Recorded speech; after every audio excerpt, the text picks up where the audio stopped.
Muitas são as perguntas que nos fazemos durante a jornada na Terra. Onde encontrar as melhores respostas às nossas indagações?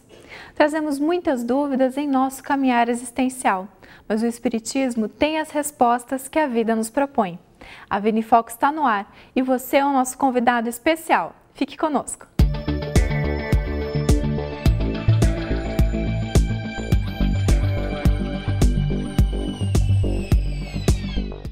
No conceito da doutrina espírita, o Centro Espírita se constitui uma escola, oficina e hospital, dada sua capacidade de contribuir no processo de melhoria do indivíduo. Neste prisma, o Centro Espírita se constitui como agente de transformação de vidas, uma vez que oferece, além da terapêutica para o corpo físico, profunda terapêutica para a alma. Através dos passes, palestras, estudos, convivência fraterna, trabalhos espirituais, assistência social e evangelização. O Centro Espírita, muito mais que um espaço para o contato com os espíritos, através do exercício saudável e cristão da mediunidade, representa educandário transformador de vidas, projetando o ser humano para a convivência social e familiar mais consciente e comprometido com as causas do bem e do amor preconizado por Jesus. Instituições espíritas são agentes de alta nobreza na contribuição de sociedades melhores, na medida em que contribui definitivamente na melhora das criaturas humanas. O Centro Espírita, como agente de transformação de vidas, é o tema da entrevista de hoje. A Vida em Foco traz também curiosidades, crônica, o Espiritismo esclarece e, fechando o nosso encontro de hoje, mais reflexões sobre a doutrina espírita e os ensinamentos de Jesus. Você é o nosso convidado. Fique conosco. Confira agora a crônica da semana. Não é incomum, no decorrer da vida, parar para refletir sobre a caminhada. Refletir sobre o que tem feito, como tem feito, os resultados de cada empreitada, se a vida tem feito sentido. Uma reflexão sobre o sentido existencial.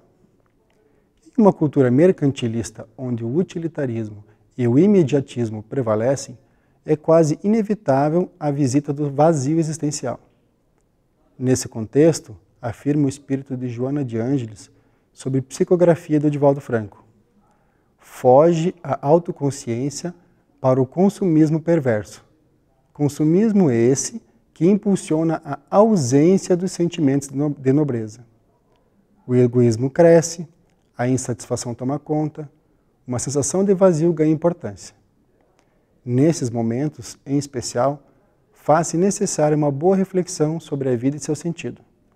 Valorizar os relacionamentos, investir neles, cuidar do outro, cuidar de si mesmo. Ninguém reencarna sem um sentido existencial. Sem uma tarefa de bem proceder. Procure a sua. Associe-se a uma tarefa do bem, que luta pelo bem comum, que promova o bem-estar do próximo. Inúmeras tarefas se apresentam precisando de servidor. Escolha uma que seja de seu gosto, uma tarefa que lhe apresente adequada aos seus talentos. Tenha em mente que uma luta no bem requer disciplina, que o talento se desenvolve na tarefa, que gostar do que se faz depende muito do que você pensa e sente. Eduque os seus princípios. O sentimento que acompanha o bem proceder é a consciência tranquila, de sentir-se útil e, por que não dizer, necessário. Preenchido de paz, se sentirá ditoso, em sintonia com o real sentido existencial. A Vida em Foco traz hoje no quadro de entrevista o tema O Centro Espírita como agente de transformação de vidas. Assista conosco.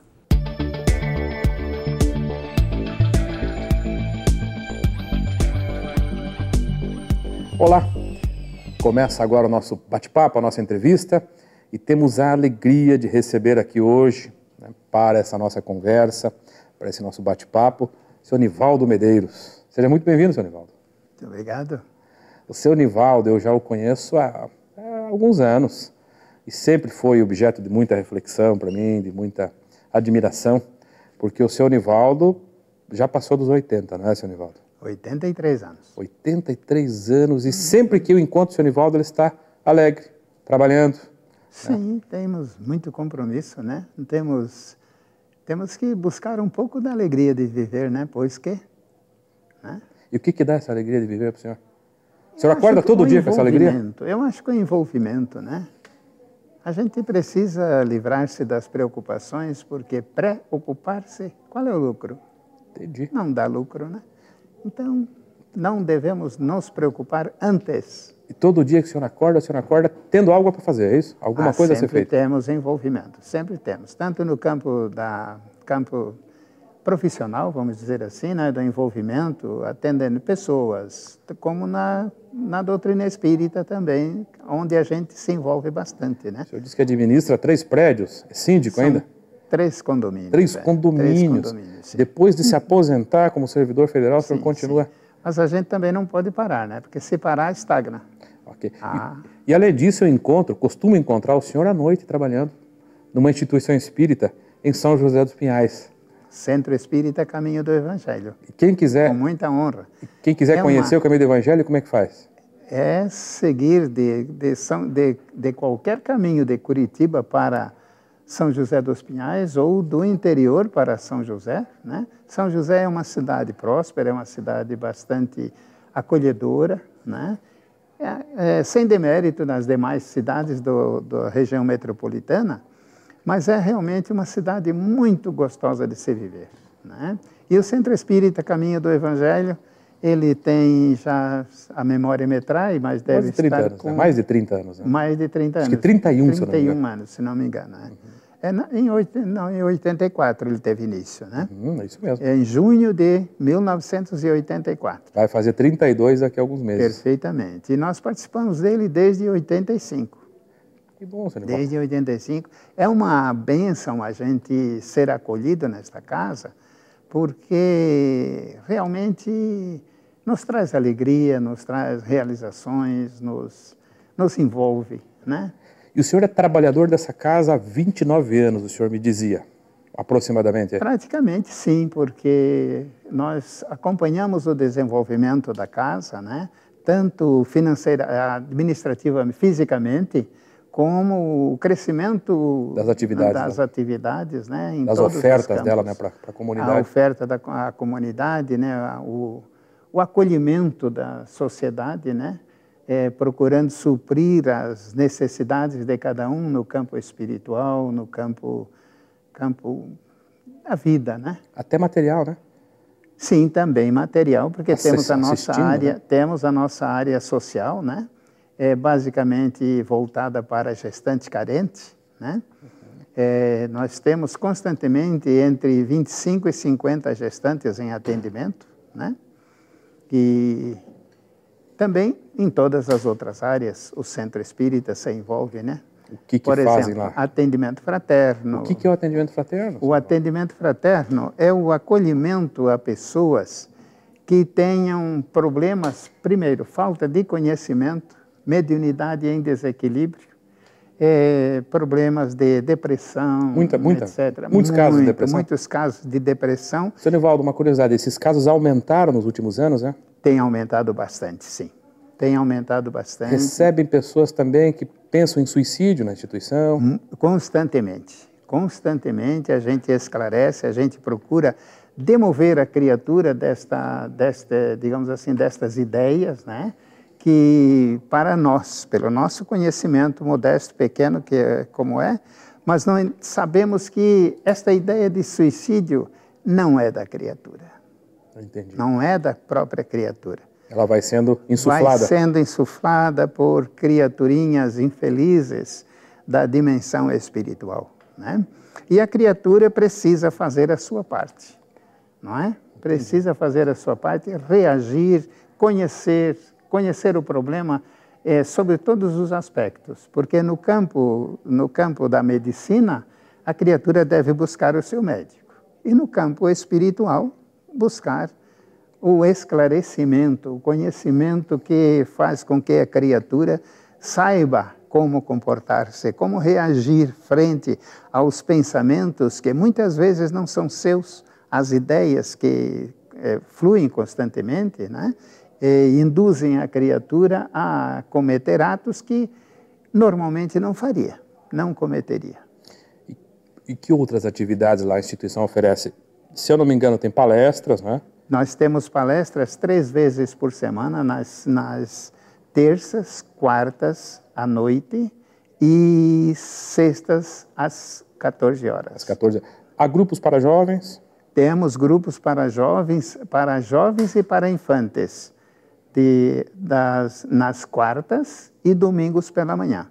Então tem para todos? Tem para todos. Temos grupos de estudo em que não exige ser nem inscrição exige, basta a criatura se apresentar e querer tomar parte. Gratuitamente, inclusive. Tudo na casa espírita, nada se cobra. Se alguém quiser dispor de algum valor monetário, será para a aquisição de livros, que, diga-se de passagem, a literatura é muito barata. Mas, no entanto, nós temos biblioteca à disposição, basta a criatura procurar a biblioteca, fazer uma carteirinha gratuita também, levar o livro para casa, ficar por 20 ou mais dias, se precisar. Depois de ler, devolve o livro, não tem custo nenhum. E dos estudos também, aliás, de todas as atividades na casa espírita, ele participa sem dispor de valor absolutamente nenhum. Notável isso, Sr. Nivaldo. Notável, sim. Nós vamos fazer um breve intervalo, Sr. Nivaldo, e no retorno, vamos tentar explorar um pouquinho de como o Centro Espírita, pela sua experiência, pelos casos que o senhor já vivenciou, né? E que não é pequena experiência, como o Centro Espírita tem transformado a vida das pessoas, sem exigir nada dessas pessoas. A gente faz um breve intervalo. O senhor topa falar disso? Mas com muito prazer. Okay. Fique conosco que a gente já volta, então. Aguarde uns instantes. Vamos para um breve intervalo e logo voltaremos. Até já!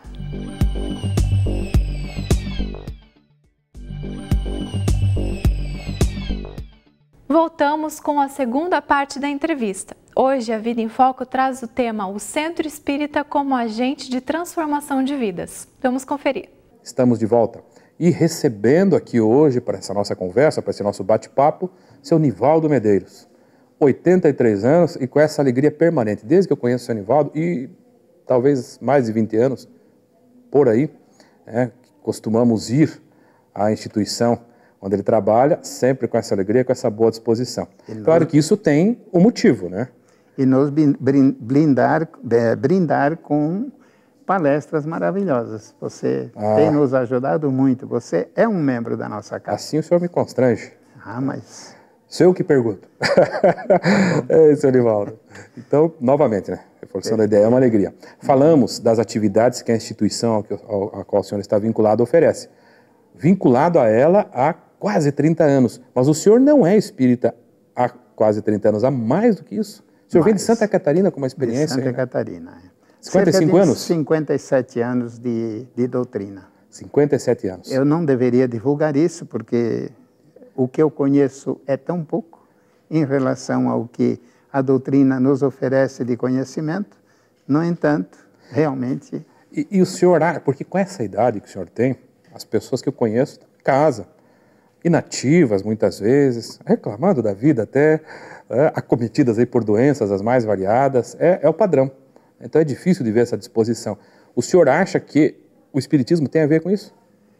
Tem a ver pela clareza da doutrina, pelo fato de eu não precisar me servir tão somente da crença, mas o conhecimento. O conhecimento nos dá, modéstia à parte, né, o conhecimento que a doutrina nos traz, não é? Nós podemos dispensar a crença propriamente dita, porque o conhecimento nos dá tudo o de que precisamos para cumprirmos a nossa missão como criaturas humanas que somos. Isso faz o senhor acordar motivado. Limitações. Não há a menor dúvida. Nos traz alento. Né? O senhor falou, né, na primeira parte da nossa conversa, que o centro oferece várias atividades e uma delas me chamou a atenção, que é o atendimento, nós qualificamos como atendimento fraterno. Perfeito. As pessoas estão lá com as várias demandas, né, às vezes com depressão, às vezes na tentativa de suicídio, problemas conjugais, problemas, né, na educação dos filhos. Todas essas demandas chegam ao centro espírita. As pessoas chegam lá e procuram alguém para conversar. E toda vez que eu vou lá, o senhor está lá disposto, né? Sempre trabalhandinho, lá pelos cantos, atendendo as pessoas. É uma de nossas missões. Esse atendimento é um atendimento privativo com a pessoa ou com a presença de um familiar, se for da sua escolha, mas todo o assunto tratado neste atendimento fraterno, ele é considerado de um sigilo absoluto. Entendi. Absoluto. E o objetivo é atender e esquecer. E jamais divulgar qualquer situação, nem mesmo para a própria pessoa voltar a tocar no assunto. E os resultados, Sr. Nivaldo, pela sua experiência? O resultado é extraordinário. É mesmo? As pessoas chegam lá e elas têm mudanças mesmo? Tem mudanças, sim. Às vezes, há casos, por exemplo, em que a gente se surpreende. Não tenho boa memória fisionômica. Memória fisionômica. Que bom. Fisiológica. Fisionômica. E a pessoa chega para a gente e diz: o senhor salvou o meu casamento? Digo, mas como, de que maneira você fez? Você que deu continuidade ao seu casamento. Sim, mas eu vim aqui com meu esposo. Nós estávamos realmente muito, como é que eu digo? Muito conflitos, fragilizados, muito fragilizados. E o Senhor nos ouviu, o Senhor nos clareou e nós continuamos. Eu digo, pois é, mas o mérito não é meu, o mérito é seu, claro, com a ajuda do alto, né? E às vezes numa conversa só, Sr. Valdez? Às vezes sim. Na realidade, às vezes apenas uma vez. Mas há casos, quando o assunto é mais renitente, o problema é mais grave, repete-se entrevista, sim. A pessoa volta numa outra semana? Volta muitas vezes, Casos de obsessão, especificamente. O que é obsessão? Para que nosso obsessão, para aqueles que não conheçam, é o domínio, a perseguição de uma criatura, possivelmente de um inimigo, possivelmente, dizemos nós, né? De um inimigo de etapas anteriores da vida, mais comumente chamada de reencarnação, né? De encarnações. E, na realidade, a criatura fica sob o domínio desta outra entidade que age sobre si e pela sua mediunidade. Às vezes há um domínio muito intenso e prejudicial. Às vezes quase irreversível. Exatamente. Numa vida. E há necessidade de a própria criatura esclarecer-se para ela mesma desempenhar o seu papel, reagir, não é? E buscar a ajuda diária. Não é? E já receberam casos assim na instituição, naturalmente? Muito. E conseguiram reverter esses processos? Comumente, sim. Rarissimamente a pessoa, digamos assim, deixa de atender às orientações que nós damos. Porque, na realidade, o que nós precisamos é fazer com que a própria criatura reaja, faça a sua parte. Porque nós ouvimos o seu problema, nós procuramos analisar, embora com as nossas limitações procuramos orientar, mas a ação é da criatura. Muito bem. E, claro, fora a sua experiência pessoal, porque o senhor, além de esposo, é pai, avô, bisavô e tataravô. Tataravô. Pelas portas do coração. Então tem uma experiência pessoal. Mas nesse caso, o senhor chega, na hora do esclarecimento, a apresentar alguns conceitos espíritas para a pessoa também? Ela dá essa liberdade? Dá, comumente sim. Agora a gente sempre frisa, você vem aqui em busca de esclarecimento, porque nós respeitamos como coisa sagrada a religião de cada um. Entendi. A criatura que vai ao centro espírita, se ela pratica e tem outra religião, seria um absurdo nós querer induzi-la a tornar-se espírita. Converter a pessoa. A doutrina não deve fazer proselitismo. Isso é um desrespeito, não é? É um absoluto desrespeito. Muito bem. Dorivaldo, nesse minuto final, o senhor gostaria de deixar alguma mensagem para aquele que nos acompanha? 83 anos Sim. De dedicação. 83 anos não é nada. Não é nada. É muito pouco. É verdade. Muito pouco, né? Não é isso? Porque o que importa é o quanto nós aproveitamos este tempo, esta bênção do tempo que o Criador nos concede, para vivermos vestidos por este corpo, né? Desempenhando a nossa humilde missão, né? Gostaria de fazer um acréscimo, um esclarecimento a respeito, por exemplo, da área social. As nossas gestantes são atendidas com lanches no semanal, no dia em que elas vão ao centro espírita, cursos, tudo de graça, uma cesta mensal de alimentos, e o atendimento se estende até 2 meses após o parto, não é? É um trabalho que humilde, quietinho, um trabalho, vamos dizer assim, que conta com uma equipe de colaboradoras muito eficiente e produz o seu fruto, né? Por outro lado, a casa oferecendo palestras e passes 3 vezes por semana. Temos também 4 grupos reservados mediúnicos, não é? E a casa funciona perfeitamente, sob a direção sempre de um presidente eleito, diretoria eleita na forma e tudo voluntário, que é o que é mais bonito. Não temos, só temos 2 criaturinhas auxiliares remuneradas, okay. Mas são criaturas auxiliares. Claro. Todo o trabalho na Casa Espírita é de voluntariado e gratuito para todos. Sr. Divaldo, muito obrigado por o senhor ter vindo aqui, trazido essa experiência, essa motivação para aquele que nos acompanha, que inverte bastante dessa lógica. O senhor é voluntário, não só isso, o senhor põe dinheiro para trabalhar e ajudar as pessoas. E aquele que deseja conhecer a instituição do Sr. Nivaldo trabalha, está lá com as portas abertas. Muito obrigado por ter vindo aqui. Temos a agradecer a esta oportunidade. Até a próxima. Até. E a você que nos acompanhou, permaneça conosco. Se você tem dúvidas e quer ouvir as respostas aqui no programa, mande-as para contato@vidaemfoco.com.br e acompanhe as próximas edições do programa. Fique agora com o quadro O Espiritismo Esclarece. Olá! Daniel Rosa de Assis, de Goiânia, envia a seguinte indagação. O espírito que exerce sua incumbência social na prática do bem se promove na hierarquia espiritual? Ele faz ainda uma citação atribuída ao espírito Emmanuel.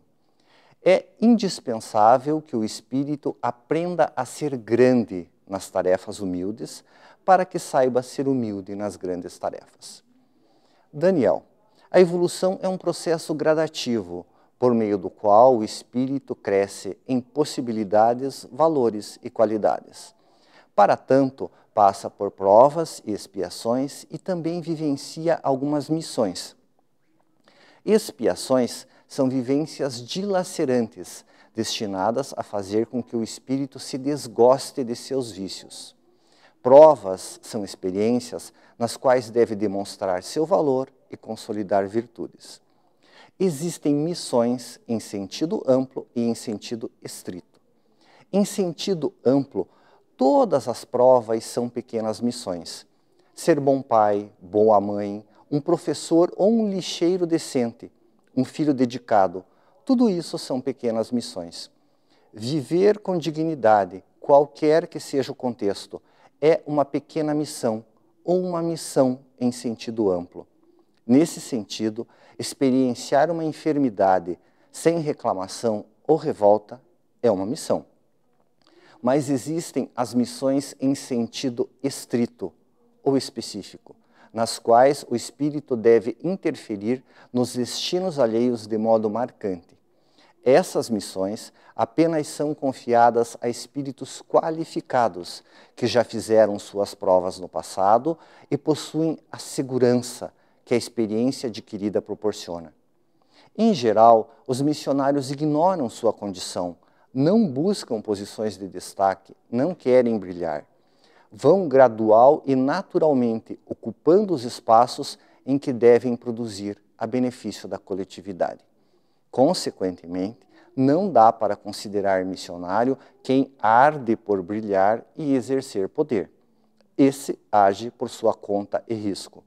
Mas são as pequenas provas, o desempenho honesto nas posições modestas que capacitam o espírito aos altos tentames. É pelo bem vivido a cada dia, no contexto em que colocado por Deus, que o espírito cresce em inteligência e moralidade. Sendo moralmente grande nas tarefas humildes, capacita-se a ser realmente humilde nas grandes tarefas. Alberto Almeida nos traz momentos de reflexão com o quadro Espiritualidade em Gotas. Fique conosco.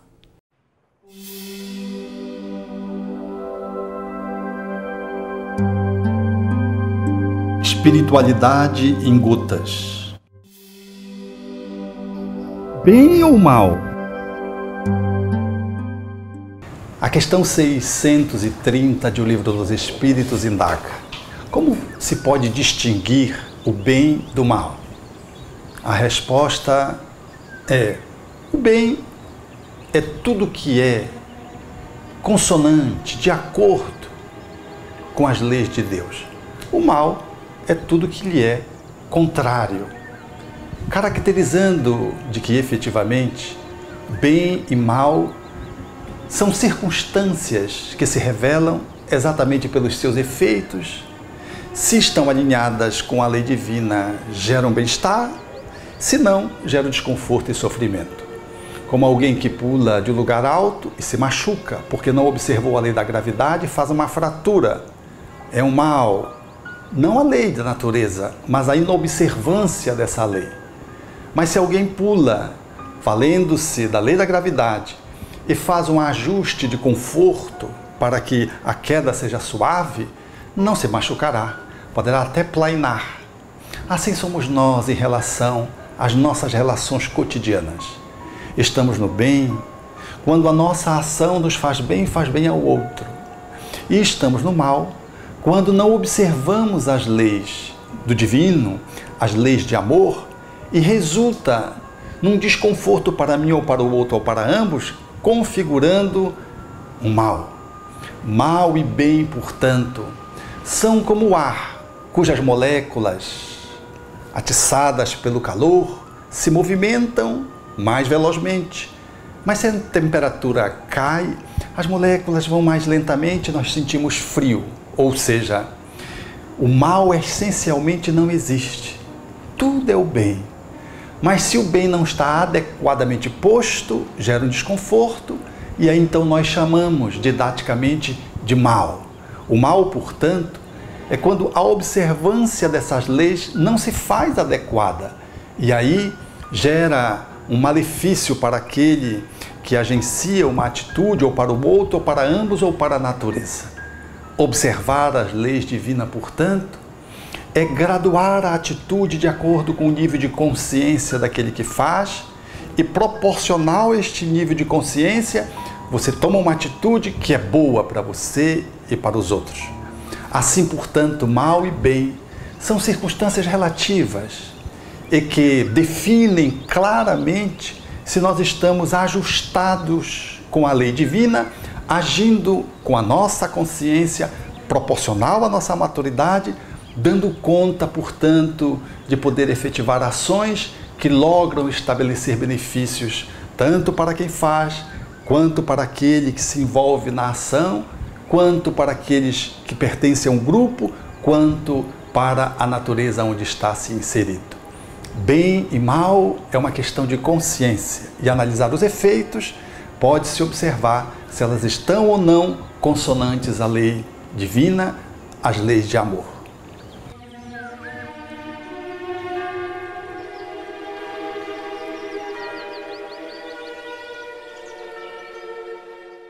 Obrigada pela sua companhia. A Vida em Foco volta na semana que vem com mais novidades.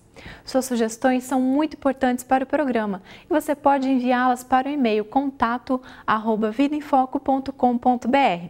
Acessando o site www.avidaemfoco.com.br, você encontra todas as edições anteriores. Aproveite para rever as entrevistas e também os outros blocos do programa. Agradecemos muito a sua companhia. Tenha uma ótima semana e até o próximo A Vida em Foco. Tchau!